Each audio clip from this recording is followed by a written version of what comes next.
You're listening to the Believe in Giants podcast with two-time Super Bowl winner Carl Banks and the voice of the Giants, Bob Papa.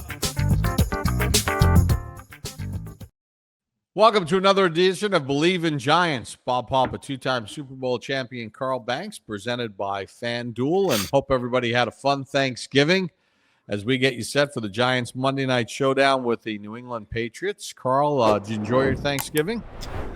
I did, but the morning after, I don't know what these allergies are that's hitting me, but yeah, Thanksgiving was great. I ate some super good food and watched a lot of football. Yeah, I mean, listen, I'm in the same boat as you. I kind of woke up and feeling this allergy thing going on, and we're in two different locations. So who knows what the heck it is. But one thing the Giants have been allergic to is stopping the run. Speaking of allergies, giving up 5.9 yards per carry, really have struggled against the run. Earlier this week, we talked about it. Shane Bowen was relieved of his defensive coordinator duties. So Charlie Bullen will now get the opportunity on Monday night against this New England offense.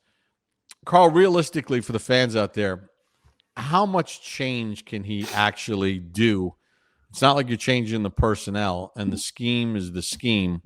Can he make significant changes with the way they play? Yeah, Bob, I think what significant could be just in putting points of emphasis on things that need to be done. You can still move your personnel around. They've always blitzed, but how they blitz, right? They've always had 3-4 man line, sometimes 5. Just how he implements it and what he emphasizes when they do that.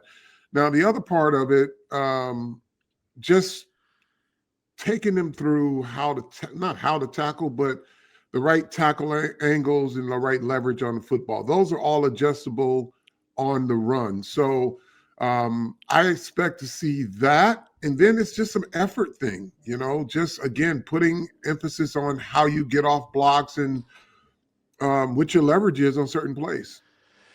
So watching the game yesterday, with the Giants having played the Lions on Sunday and then watching the Thanksgiving game and looking at the speed. Now, I know Green Bay has a lot better personnel than the Giants in certain areas defensively, but they were playing without their starting middle linebacker, Quay Walker, who's a fantastic player.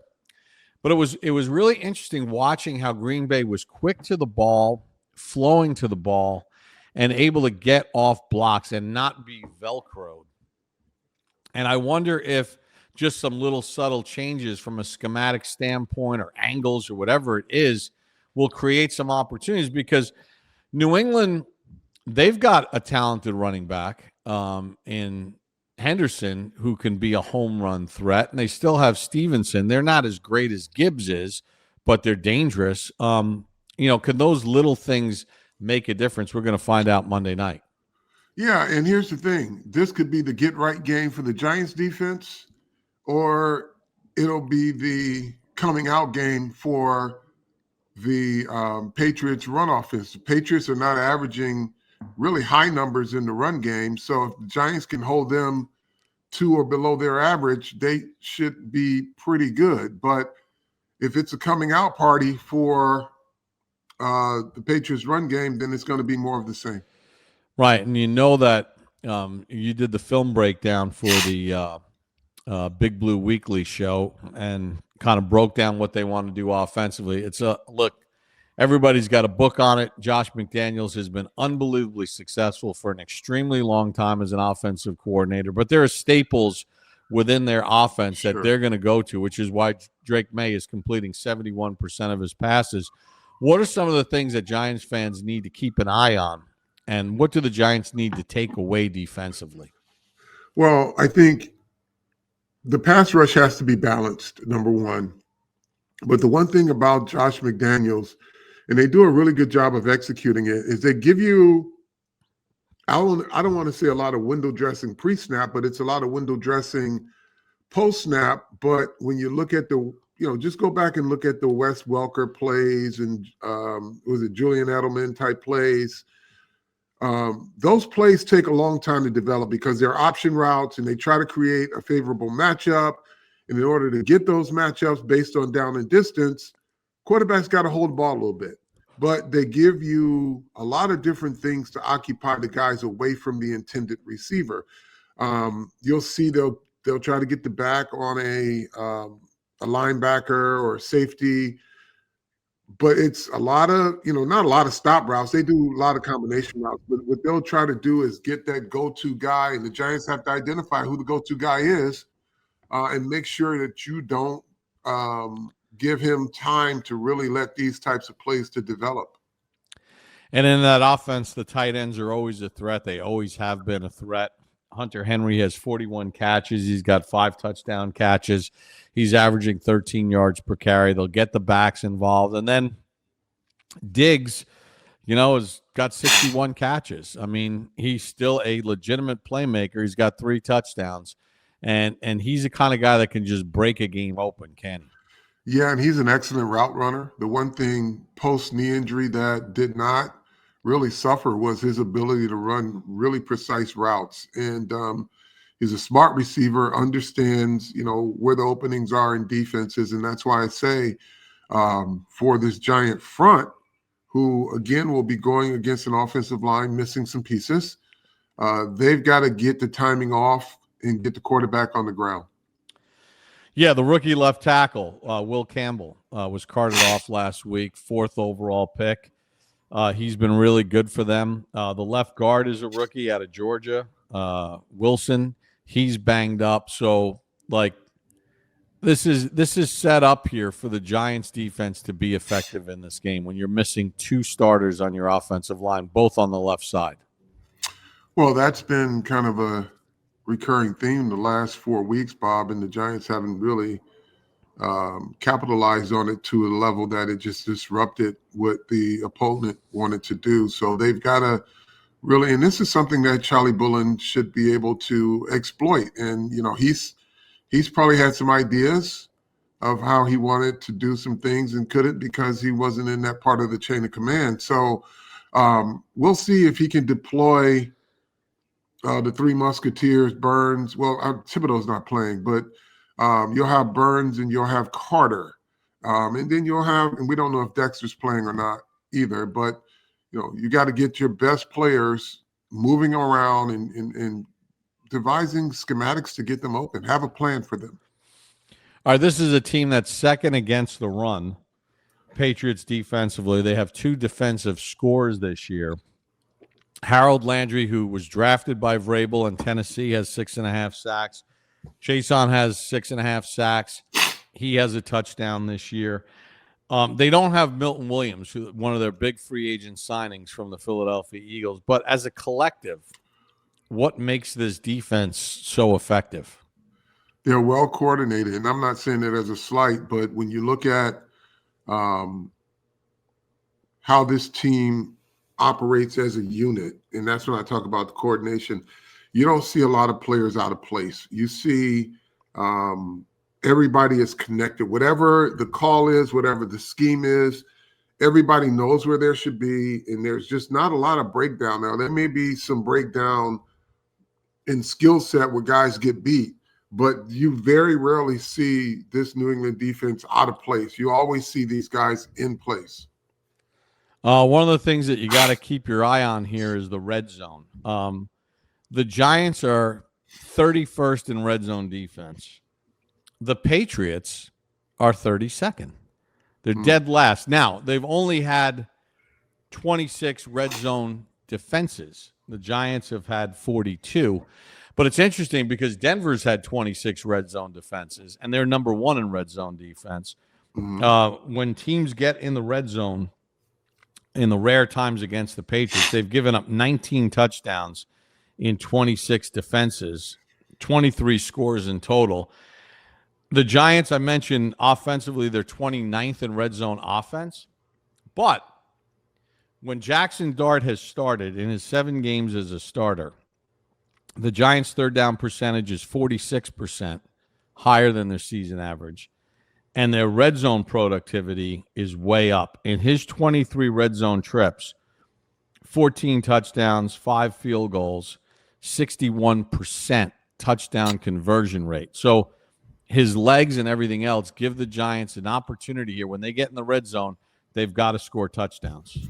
Yeah, that gives Jaxson Dart's mobility really gives an added dimension to the offense and what defenses have to prepare for, right? It's just not, okay, we got to defend bunch routes and all the combination patterns. It's, okay, it's bunch routes combined with a quarterback who can get on the perimeter and run or pass. So that is definitely an advantage.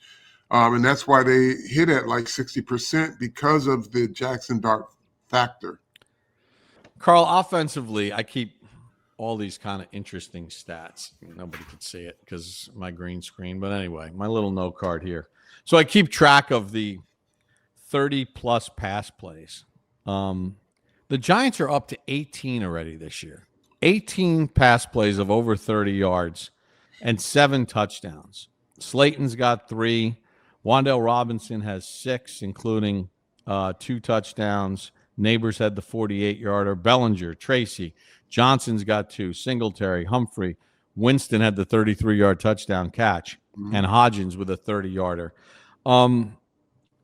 Their passing game has been so explosive. Now, this is the team in the Patriots that is second against the run, 17th against the pass. They've got good corners in Christian Gonzalez. But why is it that the Giants this year have been able to hit these big plays that they haven't in the past? Well, they have guys who can make explosive plays, and not all of those plays are airborne, right? They're not all 30-something yard plays. They're screen passes. Tyrone Tracy, Motor Singletary, both guys that can get in space, and they do a really good job of blocking on some of those plays. And then the other part of it, too, is creating openings, right? So Wan'Dale Robinson, his route running is something that people should really pay attention to, because he may be catching a ball at 12 and get another 15. And then there's some out and out, go routes or some post 9 routes and all of that stuff where the ball does travel in the air. So they have a lot of versatility, I guess is what I'm saying, in terms of their offense and how they get those explosive plays. Speaking of explosive, he didn't play at all in the game last week, but Jalen Hyatt's only 100-yard receiving game came against the Patriots back in 2023 when he had 5 catches for 109 yards. I don't know where he fits in the offense or anything like that, or if he'll play. Kafka's making these decisions. Hodgins has been obviously a nice pickup for the Giants. Sure. He fits well within this team offensively, but do you expect any rustiness from Jaxson Dart coming back in this game?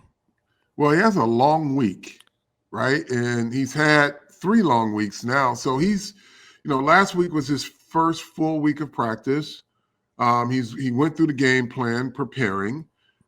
And this week he'll be there. The rustiness, I don't know, other than just the game speed type stuff. Maybe he'll miss a few when the tempo changes because of the opponent is not the same guys you see in practice, but I suspect he can get a rhythm going, because when he goes into his, I don't want to call it no huddle, but it's when they play with pace, it's when he seems to be locked in and the offense seems to be in a rhythm. I know there have been some people that said, hey, the season's going nowhere. Unless you're 100% sure about Jaxson Dart, like maybe, you sit him out, whatever. And I saw the clip last night of Melissa Starks interviewing Joe Burrow before the game. Because, there was a lot of questions about him coming back with this foot injury and the rate that he's been injured. And basically he said on national TV, listen, I'm healthy. We get paid a lot of money to play a kid's game. Why would I not want to go out there and play with my teammates? And you can't wrap them in bubble wrap. Hopefully, Jaxson Dart plays a little bit smarter brand of football after missing these 2 games as far as the hits are concerned. But players play. And if he's ready to play, he's got to play. Yeah, it's not a very smart narrative when people say, well, just sit him out, let him watch the rest of the season. The season is lost. You have nothing to gain. folks, they pay him a lot of money. If that were the case, real world industry would screech to a halt. Like, people, you get healthy, you get paid. Your goal is to get better, to get your team better, even in a losing season. So if he doesn't play with just 2 wins, then he comes back next year. You guys think he's going to be better, and the team will be better, and they're not. And you're going to be saying, well, they should have played him. He needed the experience. And you do. Every game is an experience for a young quarterback, and for players who are getting paid a lot of money and they can play, they should play. There's no sense in holding them out. There's no guarantee of next year. Yeah, I mean, look at the J.J. McCarthy situation, right? He missed his entire rookie year. He's come back. He's been lousy. He gets hurt. He misses time, comes back, looks even worse. Now he's in concussion protocol and probably won't play this week. Like, after 2 years of J.J. McCarthy, Minnesota is not really sure what they have. Like, are they going to draft another quarterback? Like, who knows? I think these last 5 games, it's so important for Jaxson Dart, no matter how the rest of the season goes, to stay healthy, stay available, because he's already started 7 games. If you can have 12 games of experience going against these NFL defensive coordinators and grown men on defense and figuring out ways to figure it out, it's going to only make him better moving forward. Well, yeah, because it's still, when quarterbacks come out of college, the number one thing says, well, he's only had X amount of passes. It's going to take some time for him to get caught up on the NFL. He played 1 year college football. We hear all of that about some of these quarterbacks that come out. Well, the same thing applies for players that are in the league that are young. You want them to have as many reps and as many looks at the league and the league's defenses as possible, because you're playing against different styles of players, and that is where the experience comes in, and that's where your quarterback takes the next level, takes the next step to the next level. Yeah, I mean, I'm excited to see him play. I want to see him finish out this season. I want to see what he can do. I mean, this is the 8th straight game that the Giants are going to play against teams that are at least 2 games over 500. All these games that they've blown these leads are against teams that right now are trending toward the playoffs. Some are leading their division, respectively. I want to see what they can do. I want to see if they can get this turned around, because after this, there's some winnable games. Not guaranteed wins, but more weight class kind of games. Washington is banged up. Minnesota is banged up. We talked about the quarterback situation with them. The Raiders are an absolute mess. And then the Cowboys, who knows? You could be playing in a playoff-like game against Dallas, the last game of the regular season, to potentially knock them out. And remember Green Bay. And remember Aaron Rodgers' last game with the Packers and the Lions, who were mathematically eliminated earlier that day, playing on Sunday Night Football and beating the Packers, and then vaulting into their current arc of being one of the better teams in the NFC. So, like, every game matters. Every game counts. Every win that you could possibly get. And this is all like experience and culture building for the players. Yeah, there's always something to be gained. And number one, you are trying to look at what players are going to be moving forward with you. There's always something to play for, right? Wan'Dale Robinson's a free agent. He's playing lights out. You want to know what guys you may want to invest in for the future for this quarterback, for this defense, and where you need help. You just want to constantly evaluate players, and players have to constantly be in that mode of, hey, I got something to prove every time I step out. This season may be over, but I got something to prove, because I got to play against these guys every year, and I don't want to look like a bum. So there's still, like you said, there's a lot to gain, right? Prove to yourself that you can beat a team with a winning record. You've been against Denver. You've been against a lot. Green Bay, you've played. Kansas City, you've played. Prove that you can go ahead and finish these games out against these playoff caliber teams. That's where your barometer should be, so that then you can look and say, we could have had these other games. Let's just build from here. Let's go into next season with this mindset, because this is what turns us around. This is what removes the losing mindset from this locker room, going out and proving to ourselves that we can beat these guys and not giving games away. Yeah, when your head coach gets fired and your defensive coordinator gets fired, you know, who's going to get fired next at the end of the season? Players. Whether the team has some success down the stretch, and I don't know, maybe Mike Kafka keeps the job. Maybe Charlie Bullen does a really good job, and the organization feels like, okay, this is a right combination. We're going to move forward with this, or whether they bring in a whole different staff. Like, what you put on tape right now is going to determine whether you're employed next year by the Giants or if you're even employed in the NFL. Yeah, and you know what else, Bob? If there is a new staff, they're going to look at film too. And they're going to look at and say who's a dog and who's not. And how about this? And I'm rooting like heck for Mike Kafka to make it a tough decision and for Charlie Bullen to have success. In the event that there's somebody else, they ain't coming from Mars. They watch this team too. And if chances are they were on another team that played against the Giants, or they've evaluated the Giants against somebody that they were playing. So they see the dogs too. They see the guys who can play, and they see the guys who are not playing up to par. So they don't necessarily walk in the door with a clean conscience. They're jaded a little bit too. And then they come in with more questions than they have certainties about certain players and in the environment. So these guys, they're auditioning. It's just like when you're in the preseason, we say to these young players, hey, there are 31 other teams that get your film. And that's the same thing that applies when there are coaches that are on the staff that are evaluating you, and there are coaches outside of this staff who are going to be vying for that same position that are looking at you too. And we saw someone, one of the writers wrote that they spoke to NFL coaches, says, wow, with this personnel on this defense and that offense, I'd love to have this job. Well, I'm sure if they're one of the guys that's a candidate, they're probably just stacks and stacks of tape, and they're just looking through it now in anticipation of interviewing for this job and anticipating questions about how you're going to coach a certain position or how you're going to deal with a certain position.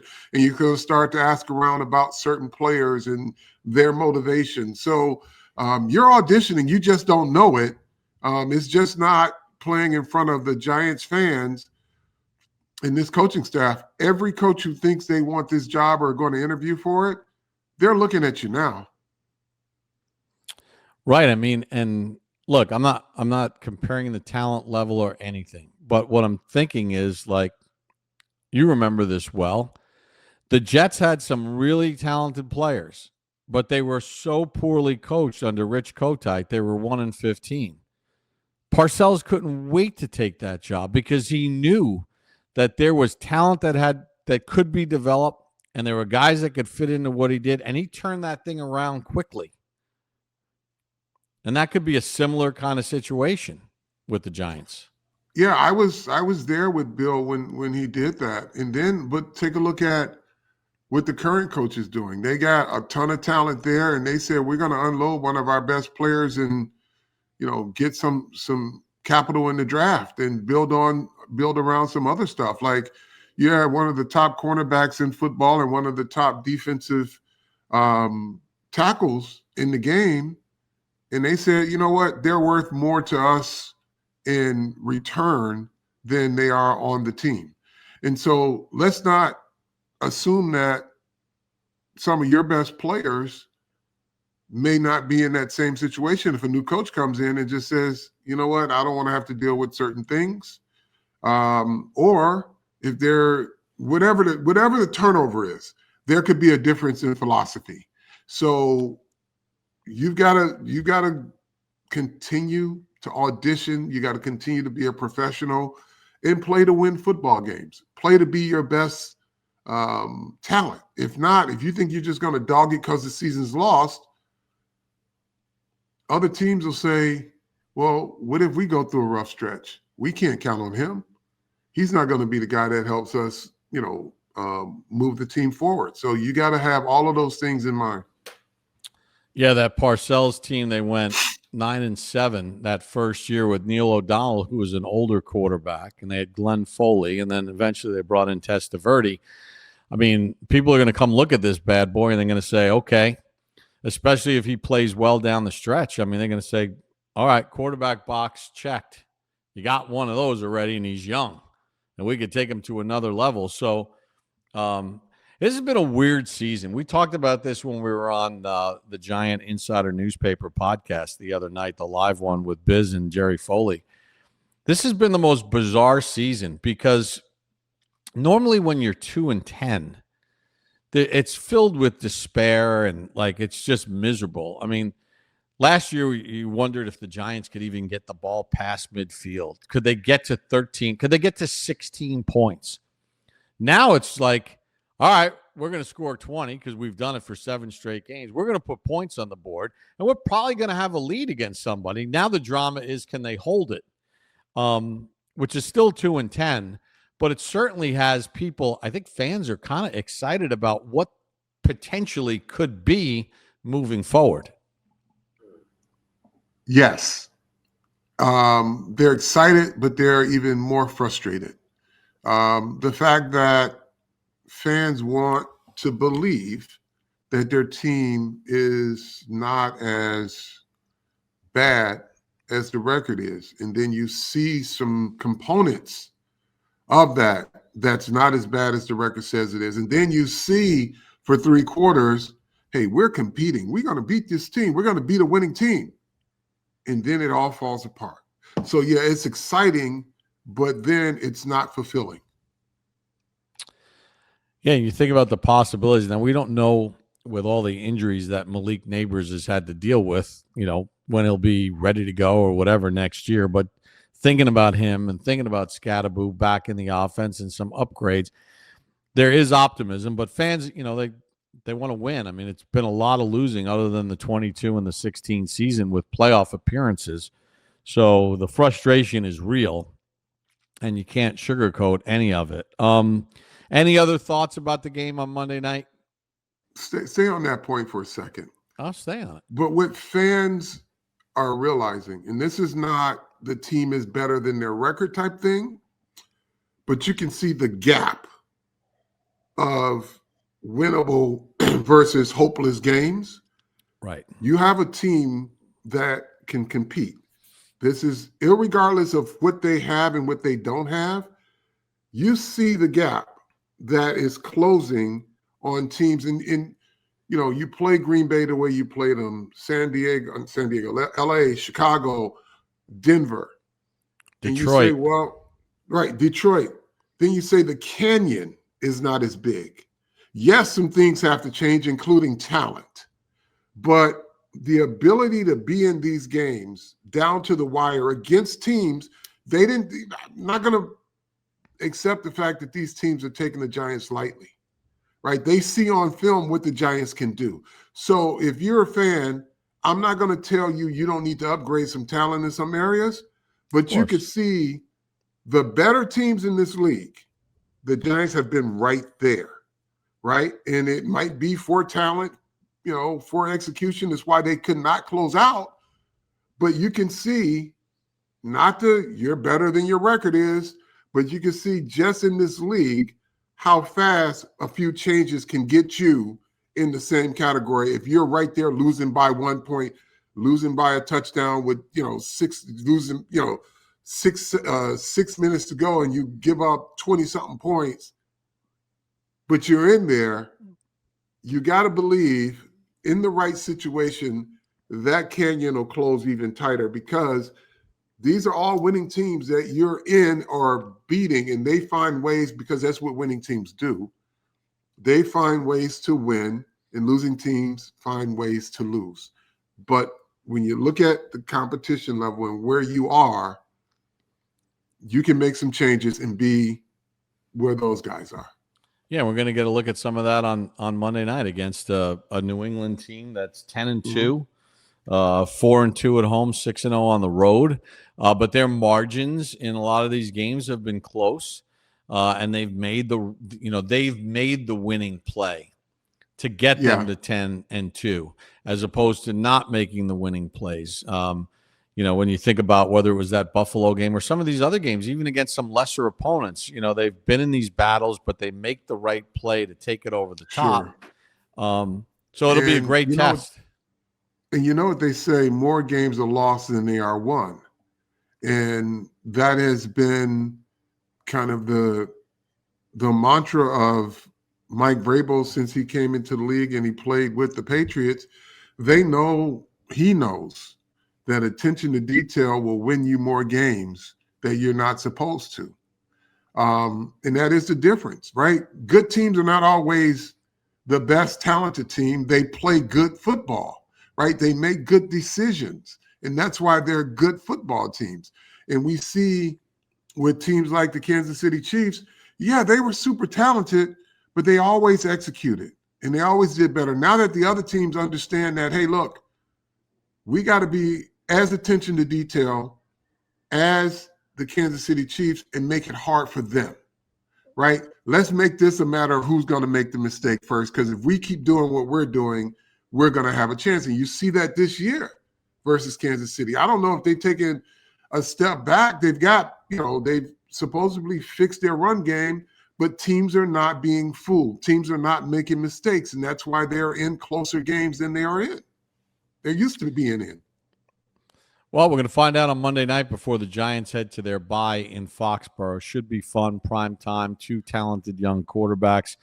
I know you're dealing with the allergies. I'm dealing with the allergies. You got anything else that you want to get off your chest? No, these allergies. I want to get them off my chest. But I apologize, guys, if my napkin came up, dapping my eyes and my nose, but I didn't want to be tearing up and dripping all over the screen. We've teared up enough in fourth quarters of some of these games. Yeah, exactly. All right, go order your mug. How do we like to end this thing, Carl? Read it. Tell a friend to tell a friend. Believe in Giants.